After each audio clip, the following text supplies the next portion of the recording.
Hello and welcome to my second video in a series of presentations for Talent Pathways TL2072. In this video we will be taking a look at social factors which impact upon talent development. So, what actually are social factors? There are many factors in an athlete's life which can impact upon whether they are able to develop well and reach their potential to become a professional athlete. Today we're going to be looking at the social factors which can impact upon talent development. Social factors might include things like family, friends, where they live, and their socio-economic status. The first social factor we're going to take a look at is parents. According to Helstett 1987, there are 3 levels of parent involvement in their child's sport participation. These levels include under-involved, moderate, and over-involved. He claimed the moderate level involves parents promoting the best interests of their child regardless of personal interests. Being under-involved could lead to the child feeling neglected and unmotivated, as they may think their parents don't care. However, over-involved parents could cause the child to feel too under pressure and cause them to lose their own passion. Both under-involved and over-involved parents could lead to dropout in sport. A study conducted by Power and Woolger, 1994, found that parental support was positively associated with child enthusiasm in swimming, but it's also been found that parent expectations can produce pressure and stress impacting the child's willingness to participate in sport. So, parental support, or lack of, can have a drastic impact upon participation of their children and therefore impacting upon talent development.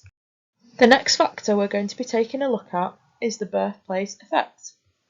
The birthplace effect relates to how where an athlete was born and raised impacts upon their sporting performance and potential. According to Meyer et al. 2022, the birthplace effect has been found to be one of the environmental factors associated with early talent development and the achievement of a high level of proficiency in sport. So does an athlete being from the city or the country really affect performance and development? A study by Fraser-Thomas et al. 2010 found that smaller communities typically offer more socially supportive environments and offer more opportunities for relationship development with coaches, parents and peers. Smaller communities also promote a greater sense of belonging.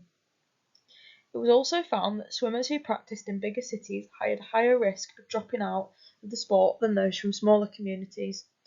Smaller communities are more likely to produce elite athletes due to the ability to nurture their athletes better, whereas cities produce less athletes due to there being so many athletes to look after and coach. They won't receive as high of a standard of care and attention as those from smaller communities. However, bigger towns and cities will definitely have better access to facilities which smaller communities probably won't. This could also impact upon success. The final factor we're going to be taking a look at is socio-economic background. The Sport England Active Life Survey, conducted in 2021-2022, showed that there is a clear gap in activity levels between children from poorer families and children from richer families. It was found that children from poorer backgrounds were much less active than those from more affluent families, with the children from poorer families only having a 42% participation rate in sport compared to the 52% of children from richer families.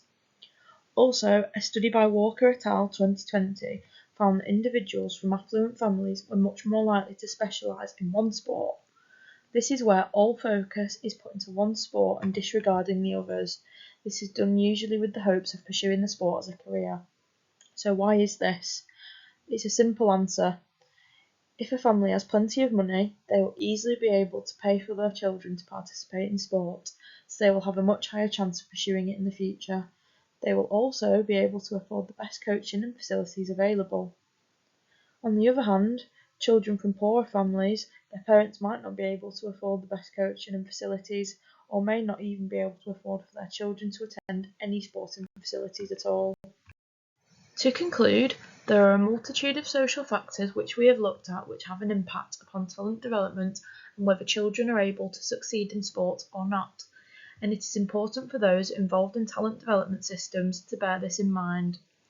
Thank you for watching, and in my next video we will be taking a look at psychological factors which can impact on talent development. And here is my reference list. Thank you.